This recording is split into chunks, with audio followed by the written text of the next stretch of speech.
I've been spending some time with the Winds of War update for Grey Zone Warfare, and I wanted to sit down and just talk through what this update brings, how it changes the experience, and why now might be the most interesting time to actually check the game out, or jump back in if you played it earlier and moved on. It's a very clear difference, and I feel many people should know about it. This update is big. It's not just a balance patch or a couple new missions. It touches nearly every aspect of the game. Visuals, gameplay flow, gear, world design, systems, even how you interact with objectives and the environment. The entire vibe of Grey Zone Warfare feels more refined and honestly, more grounded and cohesive than it did even just a few weeks ago. Let's start with probably the most noticeable thing, the environment. Winds of War introduces a full dynamic weather system, and it's not just for looks. It completely changes how you approach the game. You could drop into a mission on a clear sunny day, and then an hour later, you're crawling through dense fog or stuck in a thunderstorm that cuts your visibility down to almost nothing. Rain, wind, lighting, it all feels dynamic and believable. And it's not just cosmetic. Weather affects how sound travels, how easily enemies can spot you, and even how you move through certain areas. And honestly, it's those small environmental changes that build up to something bigger. When you're caught in a firefight and a storm suddenly rolls in, it shifts your whole approach. You start relying more on sound, on careful movement, on keeping your squad close. That tension, that unpredictability is something that's hard to pull off, but Grey Zone Warfare does it well here. Visually, the game has taken a clear step forward. It wasn't a bad-looking game before, but now the lighting feels more natural, shadows are sharper, and the effects, especially weather-related ones, just tie everything together. One moment that stood out to me was moving through a jungle trail as the sun started going down, and then fog rolled in. The mix of soft light and mist created this eerie, quiet atmosphere that honestly felt cinematic. It wasn't scripted, it wasn't a cutscene, it was just the game doing its thing. Now in terms of gameplay flow, there's a major shift with the addition of combat outposts or COPS.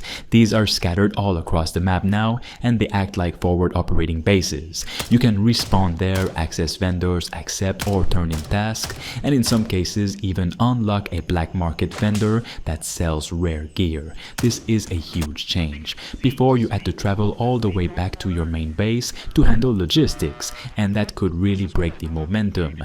Now you've got places all over the map to regroup, rearm, and plan your next move. It makes the world feel more connected and less like a collection of isolated objectives. And this ties into another subtle but really welcome improvement. The game now lets you handle task management directly in the field. You can pick up and turn in missions without having to head back to the base every time. It sounds small, but it streamlines things in a big way. It keeps you in the action in the moment rather than constantly pulling you out of it.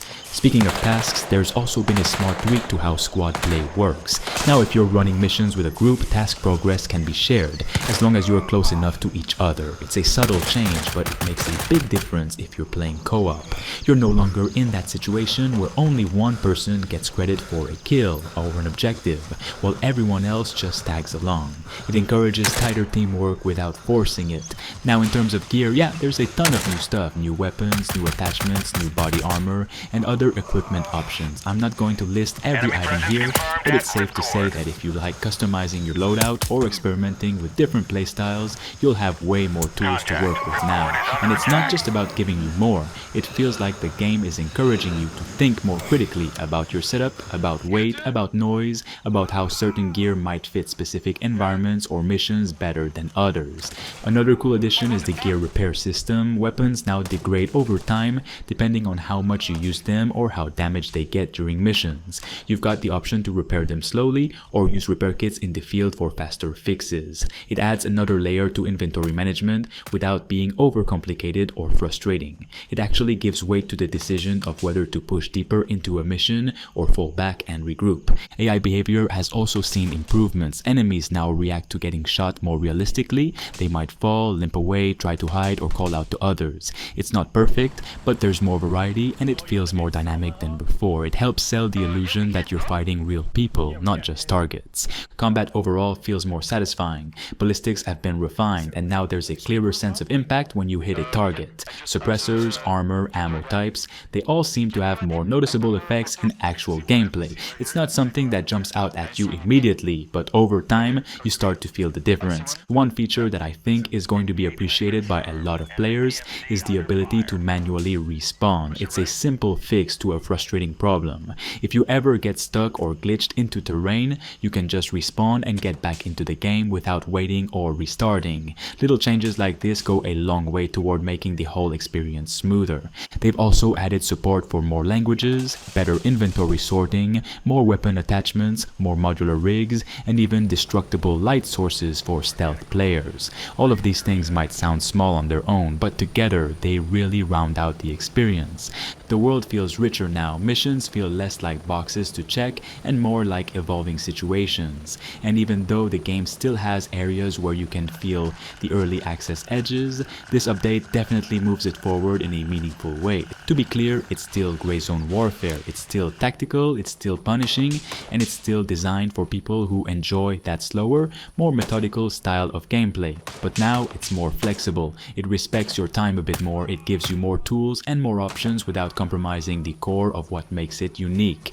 If you've been thinking about trying it, or maybe you tried it early and bounced off, I think Winds of War might be the right time to revisit. There's more to do, it's easier to navigate, and it's simply more immersive across the board. I'm looking forward to seeing how this update evolves over the next few weeks, how the community responds, and where the devs take it from here. But for now, it's safe to say, this is a big step forward.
Hostile PMCs in active combat. Monitoring situation.